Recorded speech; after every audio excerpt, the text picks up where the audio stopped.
Hello guys, nizere ko mwiriwe neza. Reka nongere ngusuhuze ukurikiye ibiganiro byacu, mwibutsa gukora subscribe kugira ngo ukomeze ujye ubona notification buri ko hagiye ikiganiro gishyashya. Hari igihe wasanga icyo twaplodinze uwo munsi ari wowe kireba cyangwa se hari uwo kireba wabuze.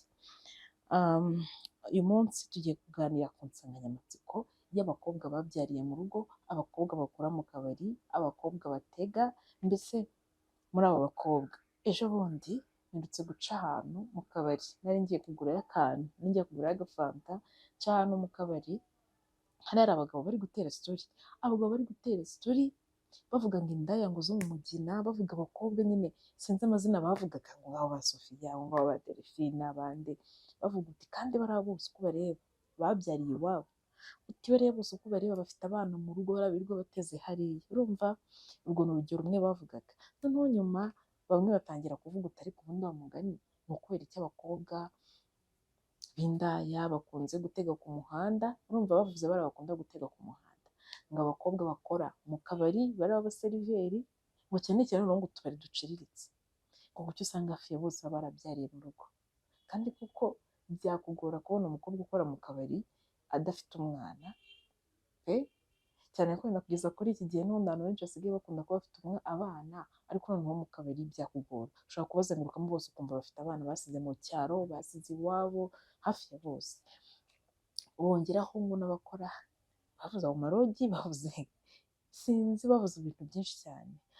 Noneho kandi koko wareba ugasanga nibyo. Noneho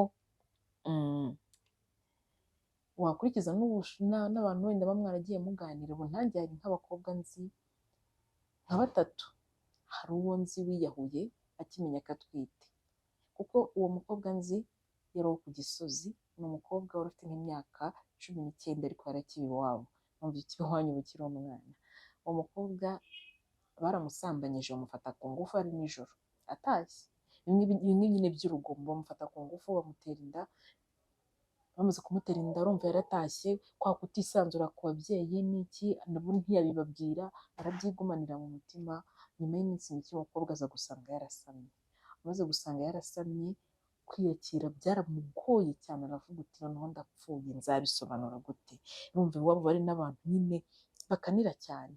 Noneho nyuma y'icyo gihe hashize nk'amezi nk'atatu yagiye kwa muganga.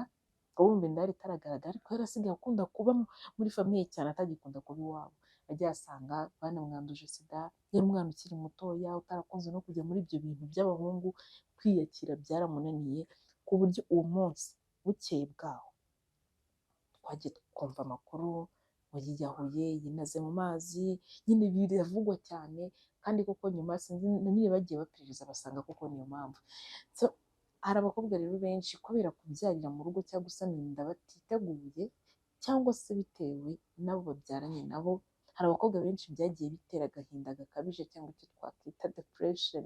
Nyuma yo kugera ku gahinda gakabije bigatuma bagenda bafata imyanzuro ikomeye, benshi bibagirwa n'intego zabo, ibintu nk'ibyo. Ugasanga nyine birabagoye cyane. Ushobora gusanga nawe uri kutureba utwite, uri kwibaza uti mu rugo bazanyica, bimaze kugira amezi 4 warabibahishe, uri kwibaza uti bizagenda bite nyuma yaho. Rero koko impamvu abakobwa benshi bakora mu tubari nyine usanga bose barabyariye mu rugo, ni ukubera nyine ibyo bibazo baba baragiye bahura nabyo nyuma yo kubyara, harimo kutiyakira, kutakira ibyo bintu bitewe. Mu bakobwa bagiye bagaragaraho nyine kugira agahinda gakabije, harimo abo bagiye babyara bafashwe ku ngufu. Ugasanga umuntu agufashe ku ngufu, ugiye kumusura yarishiri wawe, agufashe ku ngufu, aguteye inda utateganyaga. Ugasanga uri umunyeshuri, amashuri ayahagaritse, ibintu nk'ibyo. Rero byagiye bigaragara ko abo bakobwa bagiye bagira agahinda gakabije. Abandi harimo abagiye babyarana n'abagabo bubatse. Ugasanga umugabo arubatse, agiye kuryamana n'umwana w'imyaka 18 barabikoze, wenda murengerejeho nk'amafaranga tugura ikinini. Urumva ariko ntabwo ari sho neza ko umwana icyo kinini arakigura. Abana buriya basekeje, ugasanga agiye yiguriramo utundi tuverine uduki aho kugira ngo agure cya kinini. Ugasanga rero arasamye. Nyuma yo gusama yabikubwira ukavuga uti njye mfite umugore, njye mfite urugo, ntabwo byakunda. ibyo ntabwo ari byo, ugasanga aranamubuza anakuyeho telefone. Icyo gihe abo bana nabo bitewe no kubyara abana badafite base, nabo byagiye bigaragara ko bagira agahinda gakabije, bigatuma bahura n'ibibazo. Abandi harimo abagiye bangwa na famiye, hari ukuntu umwana asama wenda iwabo bari abayobozi, bari abarokore cyane, bari abakirisitu cyangwa se bari bafite imyemerere itandukanye, ku buryo kuvuga ngo uzanye umwana nta mugabo ewana baguca mu muryango, murabizi. Abo nabo byagiye bigaragara. Abandi harimo abagiye babyarana n'abo badakunda, ugasanga umuhungu aguteye inda mutakundanaga, ibintu nk'ibyo. Rero ahangaha benshi byagiye bibaho gutya, byabagizeho ingaruka kubera yuko umukobwa urumva bamuteye inda, aragiye arabyaye, nyuma yo kubyara ari kwibaza uti nzakuraho padi bizagenda, nzakuraho pampa bizagenda bite, nyine bikamucanga. Ugasanga benshi bagiye bahura n'ihungabana, hari abiyahura, hari abitakariza icyizere no kongera gusubira mu kazi, no kongera gusubira mu mashuri. Niyo mpamvu rero nagiraga ngo nkwibutseho dukurikiye, niba uri muri aba, niba warabyaye ukabyarira mu rugo, ukabyara utabiteganyije, cyangwa se ukanabyara ufashwe ku ngufu. Hari n'abo numva ngo nyuma yo gufatwa ku ngufu bakamutera inda, iyo abyaye abana babata muri tuwarete, kuko aravuga uti uyu mwana nzajya mureba nyibutse igikomere nahuye nacyo. Ko niba hari ikintu kiryana mu buzima ni ugufatwa ku ngufu uri umukobwa, biraryana byatari, birababaza. Rero ndagira ngo mwibutse ko niba uri muri aba bakobwa, wa mugani ushobora kwibaza uti koko ni ukubera iki abakobwa bakora mu kabari bose uba usanga ari abafiyemeri? Impamvu nta yindi, ni uko iyo bamaze kubyara igihe kitaragera, hafi ya bose bitakariza icyizere, ugasanga yirengagije intego yari afite. Yari afite intego uti nimara kwiga bizagenda gutya, kubera iyo myaka 3 iciyemo, umwaka umwe wo gutwita no kubyara, undi mwaka wo konsa, undi mwaka wo konsa, ugasanga ari kuvuga uti imyaka 3 ishize nzasubira mu ishuri gute, nzahera he? Ubu se abo twiganye bazajya bambona mvuye kwiga batekereze ngo iki baba bararangije, ugatangira ukavuga uti umwana nzajya amusigira nde, nyine ibintu nk'ibyo. Rero byatumye benshi bava mu ishuri kubera ibyo bibazo. Akenshi ugasanga nta nubwo nitaye kuri ibyo ngo wenda yabuze amafaranga, ahubwo yitaye ku bandi bantu bamureba, ugasanga yirengagije intego yari afite. Kandi nyamara ari nko mu wa 4, uwo mwaka ashobora gukunda ko yasubira mu ishuri agasibira, akongera agasubira A0 akiga akarangiza. Rero hafi ya bose bavuye mu ishuri kubera ibyo bintu, bitewe no kuva mu ishuri. Rero umva babuze akazi, babura icyo bakora, ikindi burabica kumva nta muntu ubafasha, nta muntu ubaha amafaranga yo kwita ku mwana, leta avuga uti kajya mu kabari, habamo n'ibigabo, nzajya nkuramo n'ibiporoteyine amafaranga, nzajya nkora ibitipo, kuko urabizi mu kabari pe habamo amafaranga, cyane ko ari umuntu wakoze buriya ngo hakavamo, biba ari ikibazo. Rero ugasanga izo mpamvu zagiye zituma abakobwa basubira inyuma. Umukobwa wese wabyariye mu rugo byakugora kubona afite akazi keza, byakugora kubona ari umukobwa wihagazeho umeze neza ufite amafaranga, byakugora kubona ari nyine biragoranye kubera icyo kintu cya mbere cyo kwitakariza icyizere. Kandi ikindi ugasanga abenshi bari n'abanebwe, akavuga uti sinzakora iki, ibintu nk'ibyo. Ariko noneho urumva ikintu nakugiraho inama nimba uri muri aho, mbere na mbere niba utwite cyangwa wenda kubyara cyangwa urabyaye, banza wibuke ko umwana ari umugisha. Ibyo kwicara witotomba, se ntajyamo amafaranga, se yarayihakanye, se byagenze gutya, sinanamuzi, wenda bansambanyije ari bangahe, icyo kintu kikuremo, wumve ko wagize amahirwe ukabyara ukabona umwana. Hari benshi bababuze. Icyambere numara kwakira ko umwana ari umugisha, uzamukunda uwo mwana, ahubwo utangire kwibaza uti azabaho gute, utangire ushakishe akazi, ushakishe amafaranga. Nubura akazi ushobora kujya muri ako kabari, ushobora no kujya gutega pe ku muhanda, kubera yuko nta yandi mahitamo ufite, kandi umwana ari gukura, ejo azajya ku ishuri.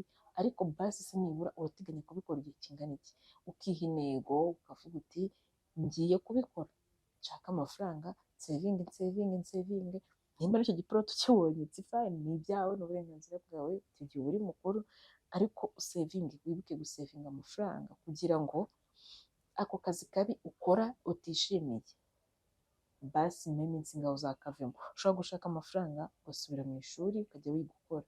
Ushobora gushaka amafaranga ukihangira imirimo, ukagura inkoko imwe, ejo zikaba 1000, ejo zikaba 2000, ukaba umucuruzi, ukaba umworozi, ukaba umuhinzi. Nyine abantu benshi bagiye bazamuka muri ubwo buryo, kandi ugasanga bari babayeho nabi cyane.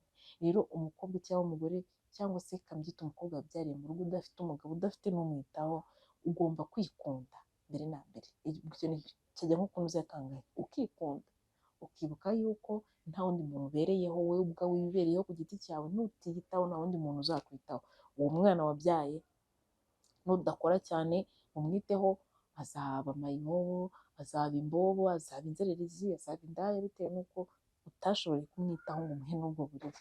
Ariyo mpamvu ugomba kugerageza ukigarurira icyizere, ukumva ko ufite inshingano kandi ugomba no kwihesha agaciro. Abakuvuze bagize ute, ibyo nta kintu bivuze, wowe ubwawe wiyiteho, kubera ko nubwo bakuvuga nurara hanze se bazaza bakugaburire, nubwirwa bazaza bakugaburire, niyo mpamvu udakwiye kubitaho.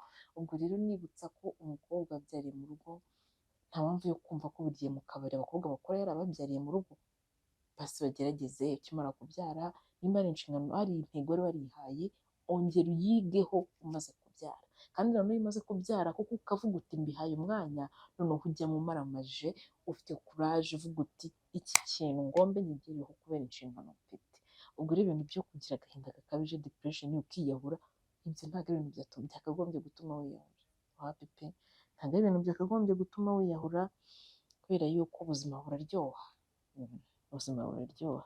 Akandi kantu uzajya ukoresha niba warabashije guhura n'icyo kibazo, ntabwo ugomba kwigunga. Hano hari ukuntu twita, wamara gutwita ugahita uvuga uti ba runaka bazajya bambona gute, bazajya birirwa banseka cyangwa se bazajya bamvuga, ugasanga wowe ubwawe urihugije kugira ngo batazajya bakubona uciragura, uruka, bitewe n'uko utwite ufite inda nini, ugasanga wihugiyeho wowe wenyine, ugumye mu rugo, ugumye mu nzu, he no kongera guhura n'inshuti zawe.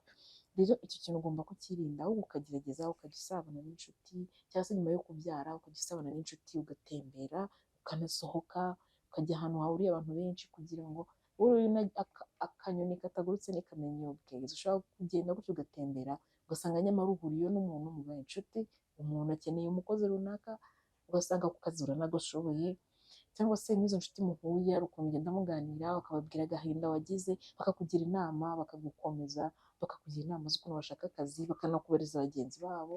Ubwo rero kwigunga cyangwa kugumana ako gahinda cyangwa ibyo bintu mu mutwe wenyine ntabwo aba ari byiza. Ugomba kuganira n'abantu ukanaruhura mu mutwe, ukaruhura umutima iyo bimaze kugenda utekereza neza. Ikindi kandi nyuma yo kubyara ukagerageza kwiyitaho, kuko urabona abakobwa benshi bamaze kubyara usanga baracupiye, barasubiye inyuma, nawe ubwe yakireba akabona ariyanze, yabaye kibi, nta kintu tuvuta twiza, nta myenda gifite.